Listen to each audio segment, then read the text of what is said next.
देवा प्रमाणे जेजू क्रिस्ताचें शुभ वर्तमान 20:13 वोळ 24-30. आनीक वपार तांकां घालून ताणें म्हणलें, सर्गीचें राज कसलें तें आयकात. कोण एकल्या मनशान आपल्या शेतांत बरें भी वोंपलें. सगळीं न्हिदलोलीं आसतना तांचो दुस्मान आयलो आनी घोवा मोदें नीर वोंपून गेलो. शेत वाडोवन कोसान येतूच नीरूय दिश्टी पडलो.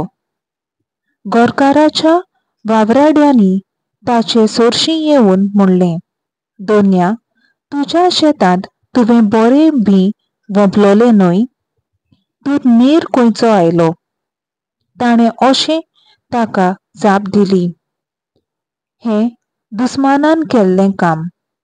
चाकरांनी ताका विचारलें, आमी वचून शेत मोडलोलें तुका जाय? ताणें जबाब दिलो, नाका, नीर उमटी नाका. घोडयेक तुमी त्या बरोबर घोवूय उमटिशात.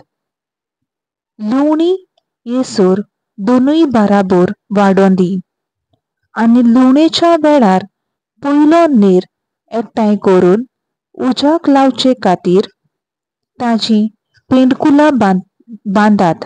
मागीर घोव म्हज्या खोड्यांत भरात म्हूण हांव लुंवतल्यांक सांगतलों.